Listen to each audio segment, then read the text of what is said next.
Hello. Good afternoon, everybody. I brought some heavy hitters in here with me today. Today marks 1 month of President Trump's return to the Oval Office, and there is no denying this administration is off to a historic start. The president has already signed 73 executive orders. That is more than double the number signed by Joe Biden and more than quadruple the number signed by Barack Obama over the same period.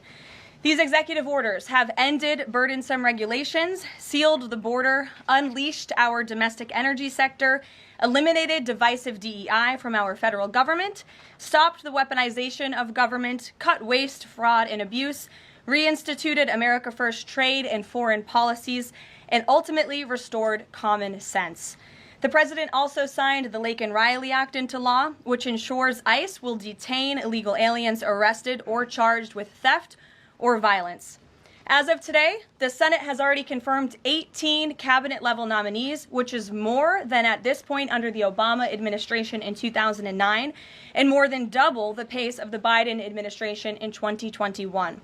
And today, we expect Kash Patel to be confirmed as the next director of the FBI. We are proud to announce that the president will host his first official cabinet meeting here at the White House next Wednesday, February 26th. In just 4 weeks, President Trump has already hosted the leaders of Israel, Japan, Jordan, and India. And next Monday, the president will host France's President Emmanuel Macron. And on Thursday, the UK Prime Minister Keir Starmer will visit the White House as well. As you all know, over the past month, the president has taken questions from the press, all of you, nearly every single day, sometimes on multiple different occasions in the same day, on any topic any of you wish to talk about.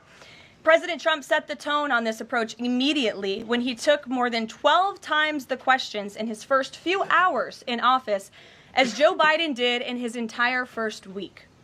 Yesterday, we hosted a local media row here at the White House with television and radio stations from across the country that reached up to 60 million viewers and listeners.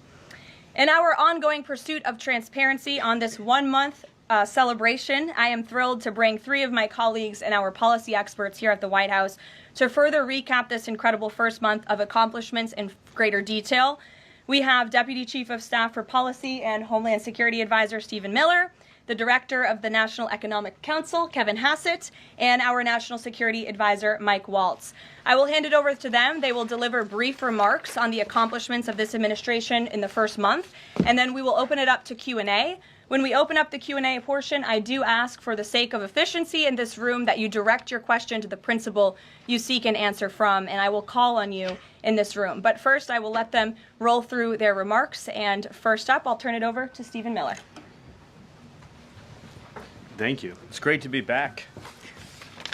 And I want to just thank you all for joining today, our 1 month celebration of the most historic opening to a presidency in American history. No president comes close to what Donald Trump has achieved over just the last 30 days. He has packed 8 years of transformative action, restoring this nation, restoring our laws, restoring fairness, restoring economic opportunity, restoring national security in just 1 month. No one in this country has ever seen anything like it. And when you look at the consequentiality and the significance and the transformative nature of the actions he's taking, it truly defies description. For example, in just one area, this nation has been plagued and crippled by illegal discrimination, diversity, equity, and inclusion policies. It's strangled our economy. It has undermined public safety. It has made every aspect of life more difficult, more painful, and less safe. He has ended all DEI across the federal government. He has terminated all federal workers involved in promulgating these unlawful policies. He has ended diversity, equity, and inclusion in all federal contracting. He has restored merit as the cornerstone of all federal policy, restored the full, fair, impartial enforcement of our federal civil rights laws for the first time in generations. And he has cracked down on individuals across this government and nonprofits who have engaged in illegal racial discrimination against the American people. This includes making clear to every educational institution in this country that ending diversity, equity, and inclusion, ending unlawful race discrimination, is a precondition of receiving federal funds. He has also saved women's sports by ending the participation of men in women's sports. He has ended radical gender ideology across the entire federal government, and he's pressured the private sector to also end and combat radical gender ideology. He's reestablished the scientific and biological truth that there are only two sexes in this country, male and female, that those are biologically based determinations. They are not based and can never be based on gender identity. That includes rooting out of the Department of Defense all DEI policies, all critical race theory, all gender madness, and once again having a military that is focused solely and exclusively on readiness, preparedness, and lethality. As I'm sure Kevin will talk about more, of course, he has undertaken a historic cost-cutting effort across the federal government, launching the first ever Department of Government Efficiency, uncovering corruption on a scale that we never thought imaginable, terminating every single federal worker that we have found to be engaged in the corruption and theft and the waste of taxpayer dollars, and already saving $50 billion in a single year, which over a 10-year period would be $500 billion. Just think about how vast and enormous that sum is. Of course, as you all know, he has renamed the Gulf of Mexico to its correct and proper name, the Gulf of America. He has renamed Mount Denali into Mount McKinley, part of a historic effort to restore patriotism and national pride all across this land. He has ended the weaponization of the federal government, restored the Department of Justice to its true mission of combating threats to this nation and keeping the American people safe. He has ended all federal censorship of free speech. This has been one of the greatest crises that has plagued this nation. Years and years and years of the federal government violating the First Amendment to take away Americans' right of free speech. President Trump has ended that, and he has demanded that all federal workers, all law enforcement, cease any effort to intimidate the rights of Americans or to police their speech. He has also restored the death penalty at the Department of Justice, including for illegal aliens who commit murder, including for those who murder cops, and including for all of those who threaten Americans with heinous acts of violence. The death penalty is back. Law and order is back. The streets are being made safe once again. On the public health front, he has launched the nation's first ever commission, the MAHA Commission, Make America Healthy Again, following the historic confirmation of RFK Jr., to finally uncover the true root causes of the public health crisis in this country, the childhood disease epidemic in this country, the spiraling rates of pediatric cancer, and devastating childhood sickness. He has finally created a situation where the federal health agencies in this country will be focused on preventing disease, on keeping children from getting sick in the first place, not sending them to a lifetime in and out of hospitals, suffering needlessly, when we can find ways to prevent this epidemic of illness. Then, of course, on Homeland Security. Today, it is officially the law of the land, at the conclusion of the congressional notification process, that 6 Mexican cartels and 2 transnational gangs, Tren de Aragua, or TDA, and MS-13, so 8 organizations in total, are now formally designated as foreign terrorist organizations, which means that every single member of those organizations who operates on U.S. soil is now, as a legal matter, a terrorist, and they will be treated as terrorists. This is a sea change in U.S. policy, and this means the Department of Justice and the Department of Homeland Security, along with the rest of U.S. law enforcement and the Department of Defense, are now operating in a legal reality where these cartels are recognized as terrorists. And there will be a whole of government effort to remove these terrorists from our soil and to degrade their ability to threaten or undermine any American security or sovereignty interests. Border crossings, since the day he took office, are down 95%. I think it's almost impossible to even describe the scale and scope of that achievement. President Trump, within days of taking office, cut border crossings 95%. And those few who have dared to cross are being either prosecuted or deported.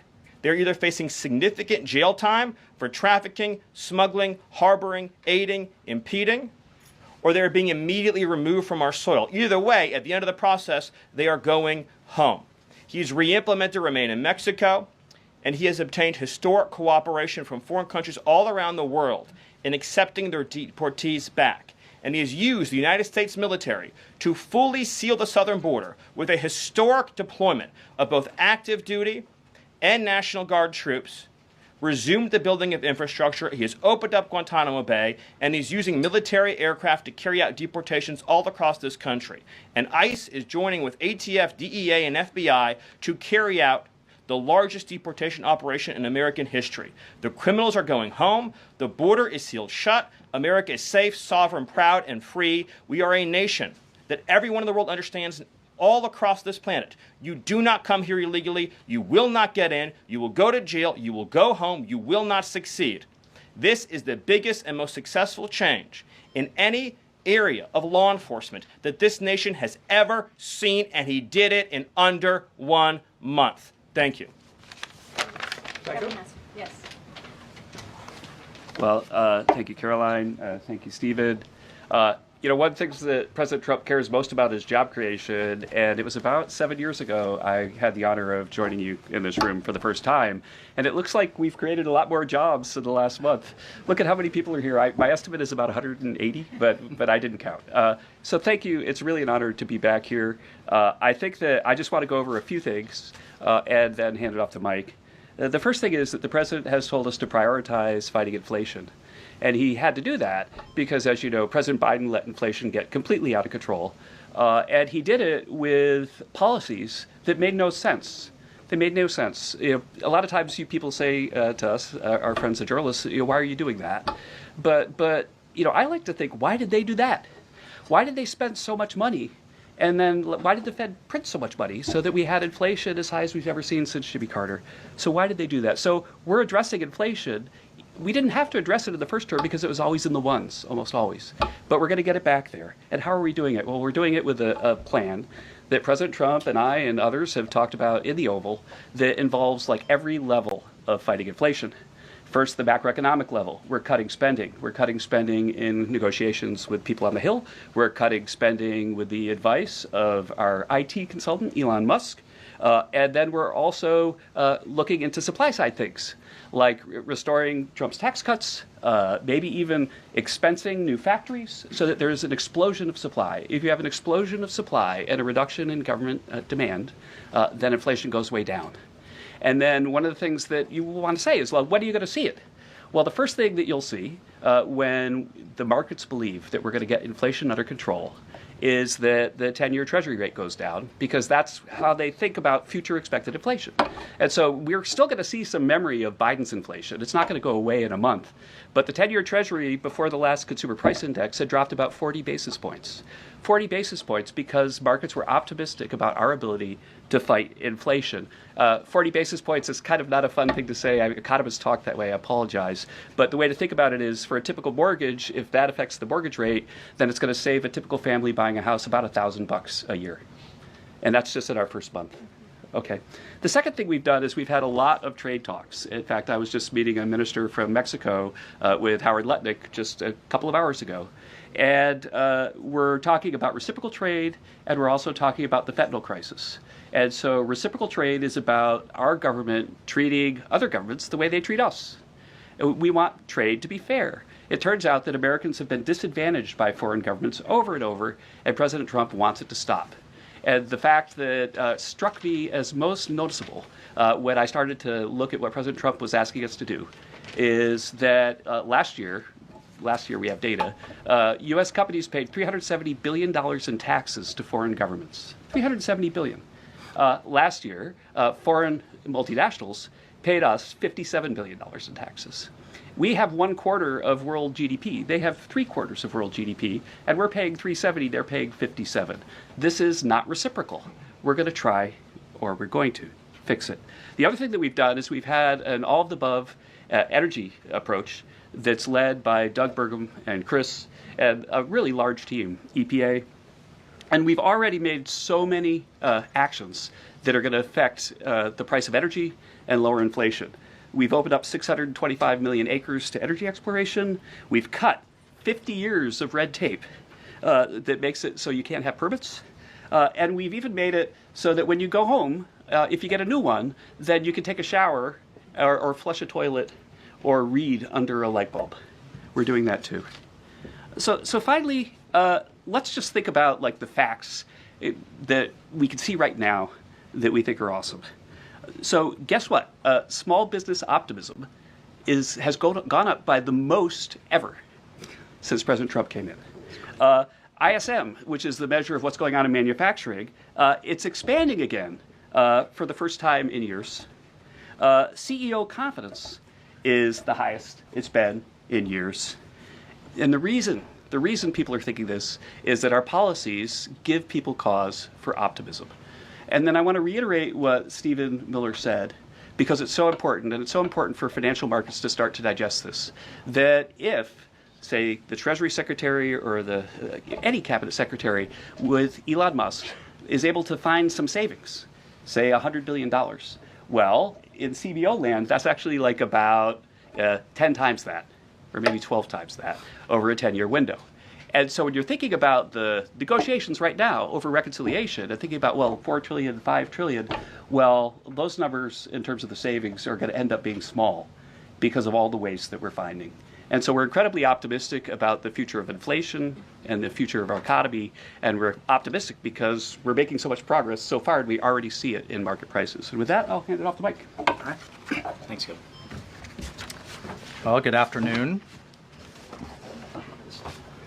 What a month, and what a sea change in our foreign policy. In addition to what we're doing on the border and restoring American sovereignty, in addition to what we're doing in our economy and the job creation and the inflation reduction, we are bringing the world back to where it was at the end of President Trump's first term, which is a world of peace, prosperity, and looking forward and getting us out of the chaos that we've just seen over the last 4 years. So over the last month, just to name a few, I had the honor of sitting in the Oval Office as President Trump spoke with President Putin, and then immediately spoke with President Zelensky, and both of them said only President Trump could bring both sides to the table, and only President Trump could stop the horrific fighting that has been going on now for the better part of 4 years, and that only President Trump could drive the world back to peace. Both of those leaders said that in back-to-back calls. And of course, we just had our historic talks mediated by our good friends and partners, Saudi Arabia. We give great thanks to Crown Prince Mohammed bin Salman for hosting, and sat down for the first time in years with the Russians and talked about a path forward with peace. On top of that, and one of the things that led to that was the tremendous confidence building measure that we had with the release of Mark Fogel. I'll remind everyone, the last time that we had an American released from the Russians, either we gave up a deadly spy, pressured our allies to give up a lethal killer, or we released, under the Biden administration, the world's most notorious arms dealer, Victor Bout, who, by the way, had one of his main clients for arms, the cartels in Mexico and Central America. We gave up none of that. This was released as a confidence-building measure, working with our great Middle East envoy, Steve Witkoff, and our Secretary of State as a first step towards opening these talks and then moving forward towards peace. On top of that, we've secured, just in a month, the return of 12 American hostages from Russia, from Bulgaria, from Venezuela, the Taliban, and Hamas. Excuse me, that's from Belarus, not Bulgaria. We also had, for the first time in quite some time, we took out a senior leader of ISIS, an international financier and recruiter that the military had been trying to take out for quite some time and wasn't able to do so, frankly, because of a bureaucratic approval process. President Trump said, take him out, and that ISIS financier and leader is no longer on this earth. We've also taken action to eliminate other terrorist organizations in the Middle East. We drove before the president was even in office. He started talking consequences for people that would hold Americans. Heretofore, there's been nothing but upside. You take an American, you get some better deal. You take another one, maybe you get a better deal. No more. There is now nothing but downside for taking Americans illegally, either as hostages or illegal detainees. And when President Trump sent a very clear message across the Middle East, but particularly to Hamas, that there would be all hell to pay, we suddenly saw a breakthrough. And now we just saw the release of yet another group of hostages. There have been dozens now, including 2 Americans that we've seen once again reunited with their families. As part of the talks with King Abdullah, he offered, and I think the entire world is graciously accepted, to take 2,000 sick children, cancer patients, and others out of Gaza as a humanitarian gesture. 2,000 Gazans will come out of that hellhole that it is, that wasteland that Gaza is right now, with unexploded ordnance, with debris everywhere, with no sewage, with no water. And President Trump has put forward a plan to deal with the practical reality that is 1.8 million Gazans now truly suffering. And then, just to bring it back to our own hemisphere, we've seen literally in the last month, after years of national security experts, the generals in charge, and others testifying and ringing the alarm bells about the Chinese Communist Party's presence in our own hemisphere, particularly in the Panama Canal. We're seeing the leadership of Panama step away from the Belt and Road program, move away from China and back towards the United States, and even enter into talks and other negotiations about addressing the ports on either side of the canal. And then finally, last but not least, we've had 4 world leaders in the White House, in the Oval Office. We've had the Prime Minister of Japan, the Prime Minister of India, the King of Jordan, and of course the Prime Minister of Israel, just in the last 4 weeks. And next week, we'll have the Prime Minister of the United Kingdom, and we'll have the President of France, Macron. So President Trump is on what we call Trump warp speed. We are all honored to be really serving under his leadership and his vision. And truly, when we all say, and the president himself says, he is a president of peace. He is a president focused on restoring stability.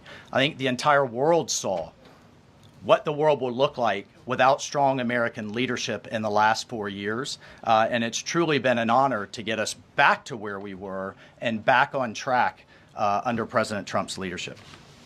Thank you, Mike. Mm-hmm. Thank you. Thank you, everybody. I'm sure you're very eager to ask questions of these very smart people working very hard on behalf of the president. We do have somebody in our new media seat today. We have John Stoll, who is the head of news at X. As you all know, you're all on X. It's home to hundreds of millions of users, a large contingent of independent journalists and news organizations across geographies and political spectrums. And at the same time, X remains the go-to platform for many legacy news outlets. And I know, as I mentioned, many of the reporters in this room use X to attract eyeballs to your work. Prior to joining X, John spent 2 decades in journalism, including several years as an editor at the Wall Street Journal. We are excited to have him in the briefing room today. John, we'll let you kick it off. And as I said at the top, please direct your question to the individual up here who you'd like an answer from. John, why don't you begin? All right, thank you very much. I am sitting in for a thriving ecosystem of journalists, independent and emerging news organizations who do depend on X for publicity, for a business model. And so I look forward to seeing many of them in this seat in months and years to come. I also thank you, Caroline, for opening this seat up to new media. It really is a testament not only to your open-mindedness, but also to innovation, that you'd actually think about, folks that are not traditionally credentialed to be in this room, and not only have a question, but also to witness. This is at a very important intersection of power and the free press. Mm-hmm. And so just the ability to witness this and be part of it, it brings everybody's game up. So Thank you for that. I think this is for Mike. My question is about Ukraine. Sure. For about more than 10 years, I've been fascinated, like many, with what's going on. Was in Northern Europe, working out of the Baltics when Crimea was annexed, and was a lot of this came on Twitter. The platform used to be known as Twitter. Was a lot of European leaders would talk about their disappointment and solidarity with Ukraine, but when it came to actually doing something, it felt like they were passing a hot potato and sent it over the Atlantic. I wonder how much of what we're seeing right now out of the administration and President Trump is a call to Europe and the European leaders and the allies that we've traditionally had to pick up that hot potato and start doing something a little bit more concrete to win and preserve the peace in Ukraine. The second question I have is, it's related, is there's been a lot of speculation that President Trump and the administration might be manipulated by Vladimir Putin. I wonder if you could just talk a little bit about the administration's posture and your confidence in the competence of this administration to go toe-to-toe with Vladimir Putin. Well, if there's I'll take the second question first. If there's anybody in this world that can go toe-to-toe with Putin, that could go toe-to-toe with Xi, that could go toe-to-toe with Kim Jong-un, and we could keep going down the list, it's Donald J. Trump. He is the deal maker in chief. There is no question that he is the commander in chief. And I, for one, and I think all Americans and around the world should have no doubt about his ability to not only handle Putin, but to handle the complexity of driving this war to an end. And then on your first piece on Europe, I'll take you back to 2014. You're right, there was a lot of hand-wringing in Europe and not a lot of action. There's also a lot of hand-wringing here in Washington under the Obama administration and not a lot of action. They literally threw blankets at the problem. And so I'll remind everyone that Putin had some type of conflict, invasion, or issue with their neighbor under President Bush with Georgia, under President Obama with Ukraine 2014, not under President Trump 45, and again with President Biden in 2022. The war should have been deterred. The war should have never happened, and I have no doubt it would not have happened under President Trump and will stop under President Trump again. But I just want to push back on this notion of our European allies not being consulted as we've entered into this process. I already mentioned the immediate phone call President Trump made to President Zelensky. He has talked to President Macron of France repeatedly last week. President Macron convened European leaders and then is coming here on Monday. Prime Minister Starmer is coming next Thursday. I've talked to every one of my national security advisor counterparts across the spectrum in Europe. I've talked to Secretary General Rutte, the leader of NATO, the Secretary General of NATO. We have repeatedly, by the way, we had half our cabinet, 7 cabinet officials, including the vice president, at the Munich Security Conference, all engaging, all listening, and all making sure our allies are heard. However, we've also made it clear for years, decades even, that it is unacceptable that the United States and the United States taxpayer continues to bear the burden, not only of the cost of the war in Ukraine, but of the defense of Europe. We fully support our NATO allies. We fully support the Article 5 commitment, but it's time for our European allies to step up. And one of the things that Secretary General Rutte said on our call was, this last couple of weeks have been a real wake-up call. And I asked him, what have you been missing the last couple of years? The fact that we are going to enter into a NATO summit this June with a third of our NATO allies still not meeting the 2% minimum, a commitment they made a decade ago, literally a decade ago, with a war on their doorstep, the largest war that they're all extremely concerned about, but yet it's, well, somebody else needs to pay. We've got other domestic priorities. It's unacceptable. President Trump's made that clear. And the minimum needs to be met. We need to be at 100% in this June at the NATO summit. And then let's talk about exceeding it, which is what President Trump has been talking about with 5% of GDP. Europe needs to step up for their own defense as a partner, and we can be friends and allies and have those tough conversations. Great. Peter. Thank you, Caroline. I have a Ukraine one and a Doge one. Who can talk Doge? Stephen, go ahead. Stephen, I could do both, Doge then. all of us. Doge then. Well, so Stephen, we're hearing about these Doge dividend checks that would be 20% back to taxpayers, 20% to pay down the debt. 60% is left. Who gets that? Well, the way that it works is when you achieve savings, you can either return it to taxpayers, you can return it to our debtors, or it can be cycled into next year's budget, and then it just lowers the overall baseline for next year. So in other words, you can just transfer into the next fiscal window and then lower the overall spending level. And that means that you can achieve a permanent savings that way, and that reduces the deficit. And when is it that people might see those checks? Well, this is all going to be worked on through the reconciliation process with Congress that's going underway right now. As you've seen, the Senate's moving a bill, the House is moving a bill. The President has great confidence in both chambers to deliver on his priorities. I would just take this opportunity to note that President Trump has made a historic commitment to the working class of this country to fight for major tax relief and major price relief. And cutting spending, as Doge is doing, and cutting taxes is the key to delivering on both of those promises, and President Trump is resolutely committed to doing both. Thank you. And on Ukraine, I guess this is for Mike. Sure. After the president's post on Truth Social yesterday, need to know, who does he think is more responsible for the Russian invasion of Ukraine, Putin or Zelensky? Well, look, his goal, Peter, is to bring this war to an end, period. And there has been ongoing fighting on both sides. It is World War I style trench warfare. His frustration with President Zelensky is that you've heard is multifold. One, there needs to be a deep appreciation for what the American people, what the American taxpayer, what President Trump did in his first term, and what we've done since. So some of the rhetoric coming out of Kyiv, frankly, and insults to President Trump were unacceptable, number one. Number two, our own Secretary of Treasury personally made the trip to offer the Ukrainians what can only be described as a historic opportunity. That is for America to co-invest with Ukraine in their minerals, in their resources, to truly grow the pie. So case in point, there's a foundry that processes aluminum in Ukraine. It's been damaged. It's not at its current capacity. If that is restored, it would account for America's entire imports of aluminum for an entire year. That one foundry. There are tremendous resources there.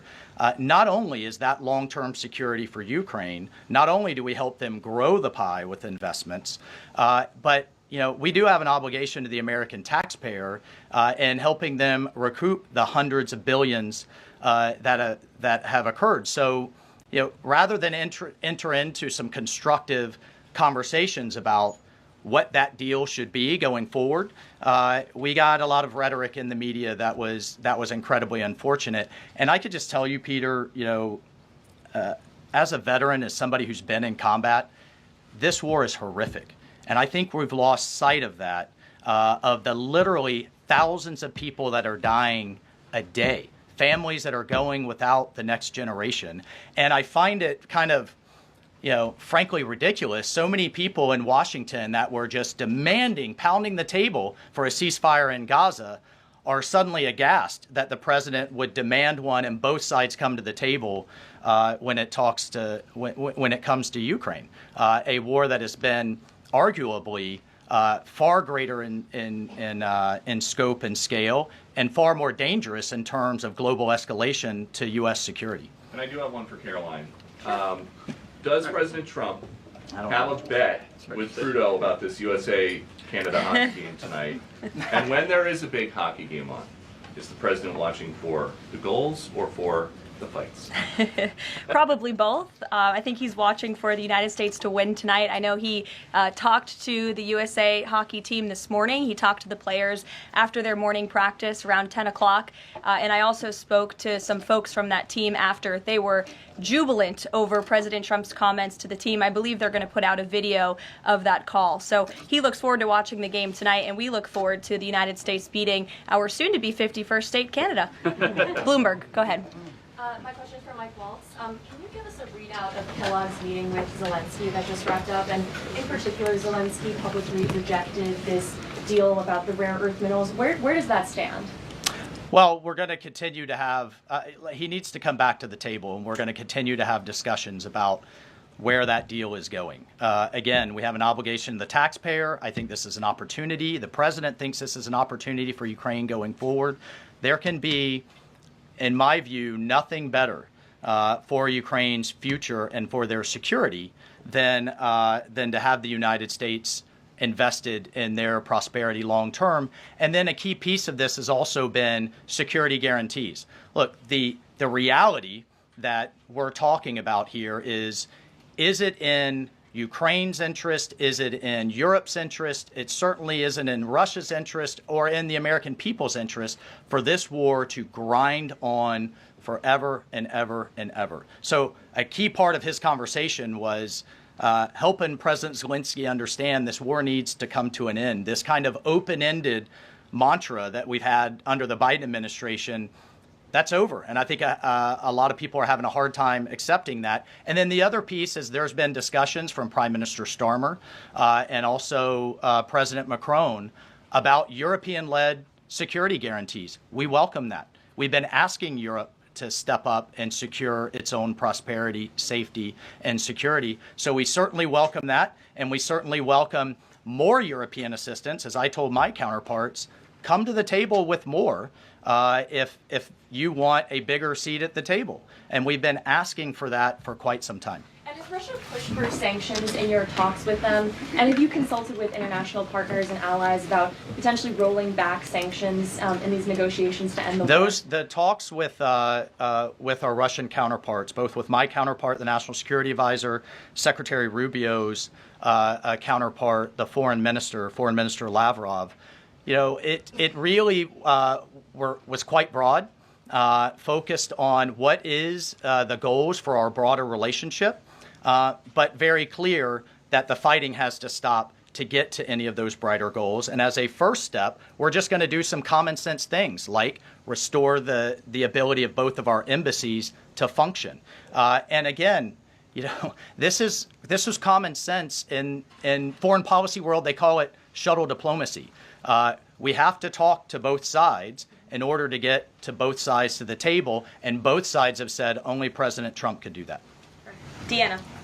Thank you. And my question is for Mike Waltz. All right. Sorry. The president has called Zelensky a dictator. Does he view Putin as a dictator? And does he want Zelensky out of power? I know he's called for elections.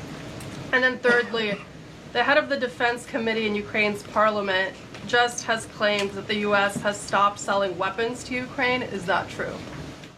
Well, most of our weapons that have gone to Ukraine have been part of a drawdown authority where we've literally taken them out of our stocks and then eventually through appropriations started buying them again to refill our stocks.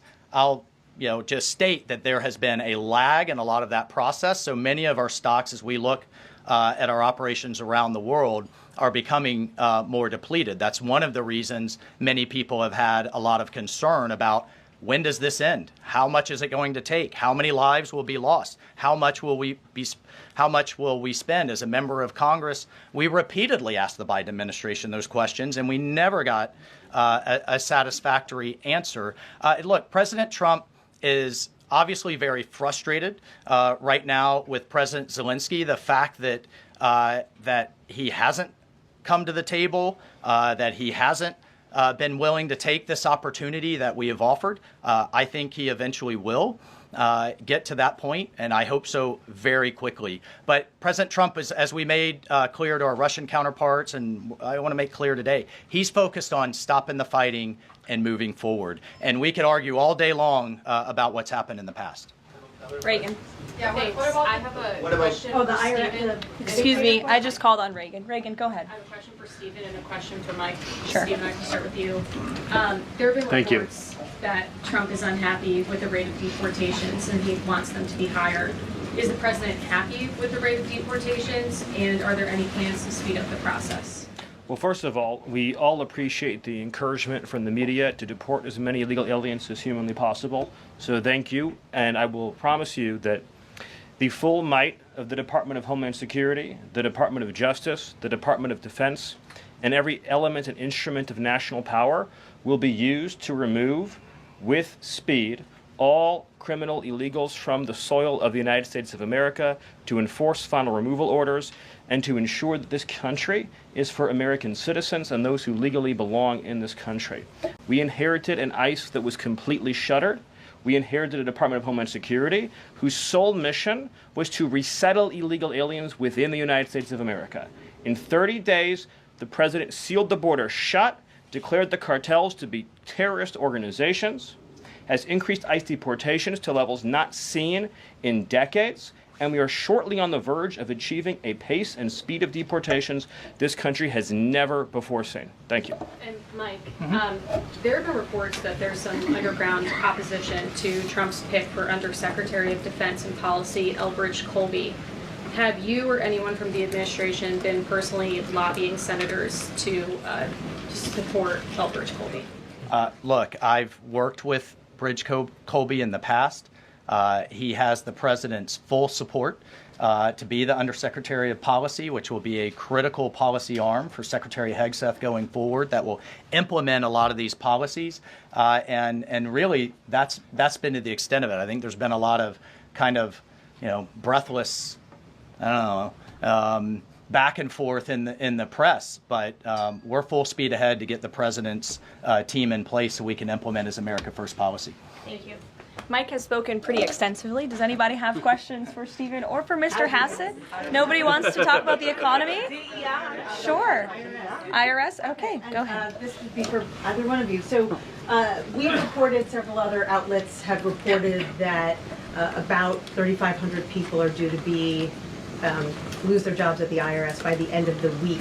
If the goal of these spending cuts across the federal government has been to reduce the debt, why impose some of the deepest cuts we've seen so far at the agency responsible for raising revenue for the federal government? Well, I think our objective is to make sure that the employees that we pay are being productive and effective. And there are many, more than 100,000 people working to collect taxes, and not all of them are fully occupied. And the Treasury Secretary is studying the matter and feels like 3,500 is a small number, and probably can get bigger, especially as we improve the IT at the IRS. And so I think that it's absolutely something that is on the table for good reasons. And the point is that don't just talk about the IRS, talk about all of government.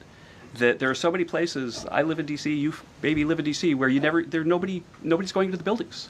People aren't commuting because nobody's doing their job. We look back and we see that there are all these people doing two jobs while they're getting a government payroll on the payroll. So the point is we're fixing that, and the IRS is a small part of that picture. So you're saying that everybody who's being let go was doing a bad job? I'm saying that we're studying every agency and deciding who to let go and why. And we're doing so very rationally with a lot of support from analysis. Because we're being told by a lot of people who have been let go at other agencies that they were told they were being dismissed because of poor performance, when in some cases they haven't even had a performance review yet because they've only been on the job a couple of months. Yeah, I've never seen a person who was laid off for poor performance say that they were performing poorly. Okay. Carolyn?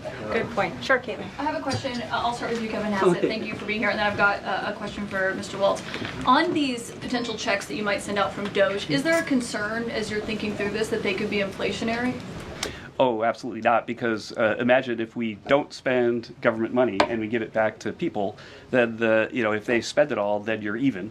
But they're probably going to save a lot of it, in which case you're reducing inflation. Okay, so and also, when the government spends a lot, that's what creates inflation. We learned that from Joe Biden. And so if we reduce government spending, then that's reduces inflation. And if you give people money, then they're going to save a bunch of it. And when they save it, then that also reduces demand and reduces inflation. Okay, so you're not worried about it. And no, Mr. I'm not. Waltz, to follow up on Peter's question, you wrote in an op-ed in the fall of 2023 that, quote, Putin is to blame, certainly like Al-Qaeda was to blame for 9/11. Do you still feel that way now, or do you share the president's assessment as he says Ukraine is to blame for the start of this war? Well, it shouldn't surprise you that I share the president's assessment on all kinds of issues. What I wrote as a member of Congress was as a former member of Congress. Look, what I share the president's assessment on is that the war has to end. And what comes with that? What comes with that should be, at some point, elections. What comes with that should be peace. What comes with that is prosperity that we've just offered in this natural resources and economic partnership arrangement. An end to the killing. And European security and security for the world. The president's not only determined to do that in Europe, he's determined to do it in the Middle East. And just a few months ago, we had an administration that had tried for 15 months, week after week, sitting with you here and couldn't get us to a ceasefire, couldn't get our hostages out.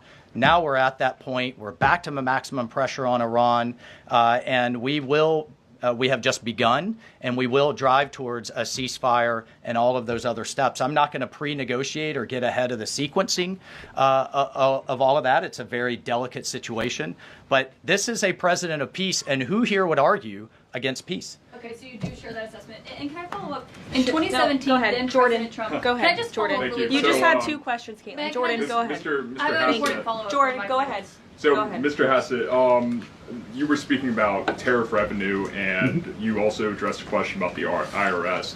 President Trump has spoken about replacing income tax with tariff revenue, especially with all this waste, fraud, and abuse that we're seeing cut. Is that a possibility?